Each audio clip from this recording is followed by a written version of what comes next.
అదే RTV app వార్తల్ని క్షణాల్లో చదివే అవకాశం ఉంటుంది. ఒక న్యూస్ పేపర్, ఒక టెలివిజన్ ఛానల్ మీ చేతుల్లో ఎప్పుడు ఉంటాయి.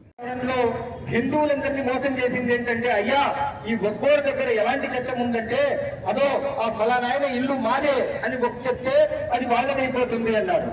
అది తప్పుడు సంకేతం. అలాంటి ఏదీ లేదు. ఇదే ఏ రోడ్ల దగ్గర కబ్జా అయిన బిల్డింగ్లు చాలా ఉన్నాయి. ఇదే ఏ రోడ్ల దగ్గర కబ్జా అయిన వక్ఫాస్తులు చాలా ఉన్నాయి. లాడ్జీల రూపంలో, పెద్ద పెద్ద బిల్డింగ్ల రూపంలో నిలబడి ఉన్న ఆస్తులు ఇక్కడే ఈ చుట్టులోనే చాలా ఉన్నాయి. కానీ ఒక్కోటి ఇంతవరకు ఎంట్రుక పీకలే, ఒక ఎంట్రుక కూడా పీకలేదు వాళ్ళది. ఎందుకు అంటే వాళ్ళు కబ్జాలు చేసుకున్నారు, స్థిరాస్తులు చేసుకున్నారు.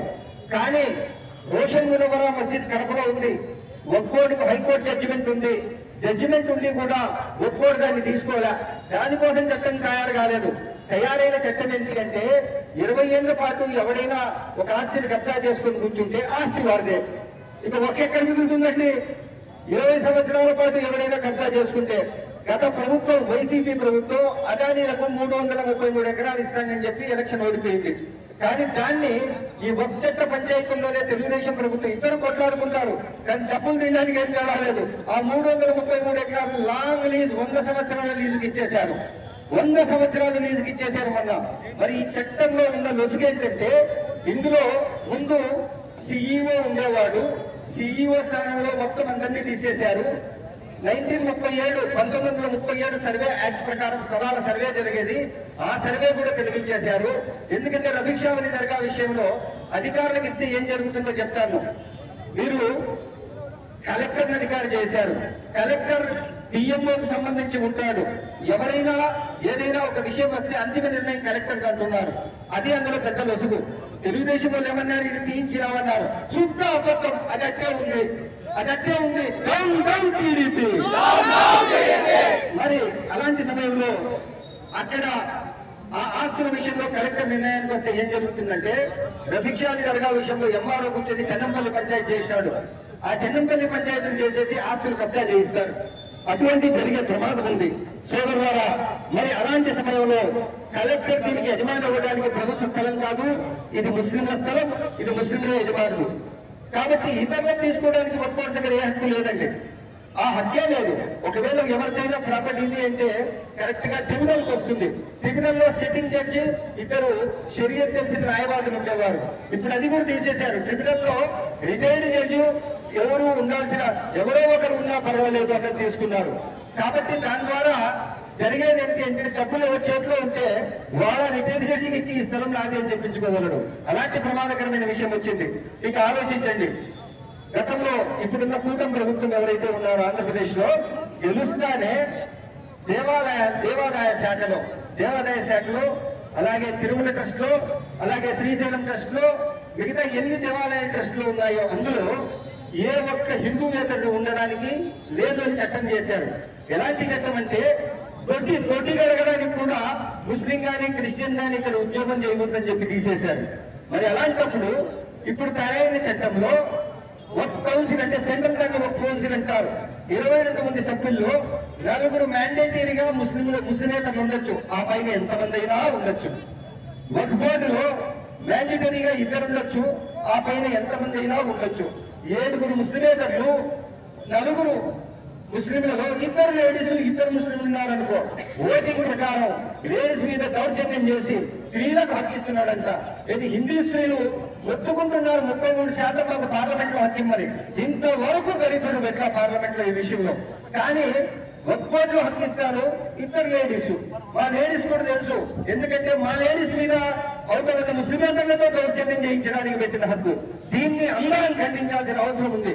ఎందుకంటే 7 మంది ముస్లిమేతరులు ఉంటే వాళ్ళు దౌర్జన్యానికి దిగితే ఆ 2 ఏమి చేసుకోలేరు. మిగతా 2 వాళ్ళని కాపాడుకోవడానికి నిలబడతారు, కానీ హక్కు ఏది నిలబడదు. అలాగే ప్రభుత్వం చెప్పిన మరో విషయం ఏంటి అంటే, ఇది ఆస్తులు కాపాడుతుంది అన్నారు. ఎలా కాపాడుతుందండి? మీరు నీళ్లు కారుస్తూ మరోవైపు తీసుకుంటూ ఈ ఆస్తులు కాపాడతామని చెప్తూనే మీరు లాంగ్ టర్మ్ లీజులకు ఇస్తున్నారు. అలాగే 20 ఏళ్ల తరబడి ఎవరైనా హక్కుదారులు ఉంటే వాడే అంటున్నారు. అలాగే ముస్లిమేతరులను దీంట్లో చేస్తున్నారు. ఇంకా చాలా వ్యవహారాలు ఉన్నాయండి. ఎందుకంటే ఒకే రోజు చెప్తే ఎండలో ఇక్కడ చాలా మంది మాట్లాడవలసి ఉంది. సోదరులారా, దీనికి ప్రధాన కారణం ఎవరు అంటే, బిల్లు పెట్టినప్పుడు నితీష్ కుమార్, చంద్రబాబు నాయుడు చిరాగ్ పాస్వాన్, ఇంకొకరు మన ఒడిశా అతను ఉన్నారు. ఈ నలుగురు దగ్గర సంఖ్యాబలం ఉండింది. లేదంటే బీజేపీ ఇది గెలిచే చట్టం కాదు. ఈ నలుగురిని all India personal law board, Jamiatul Ulama, భారతదేశ సంస్థలన్నీ కలిసాయి. భంగబడి అడిగాయి, అయ్యా ఓట్లు వేయకండి అని.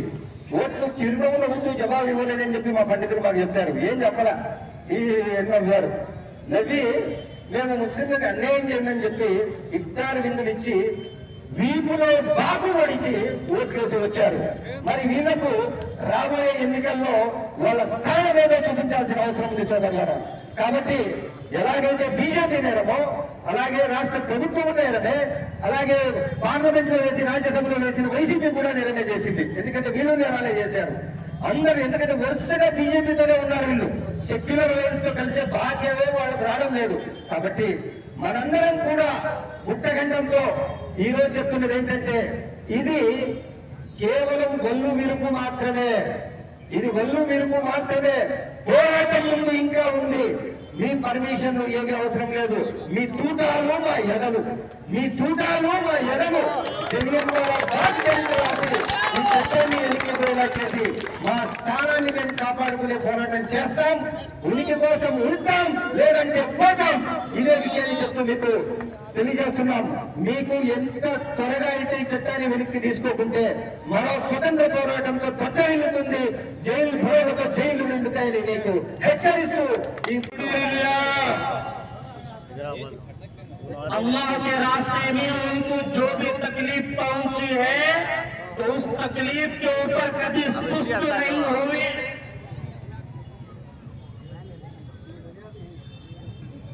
वमा दअफू, और ना तो वो कमजोर हुए, वमस्तकामू, ना तो वो दबे।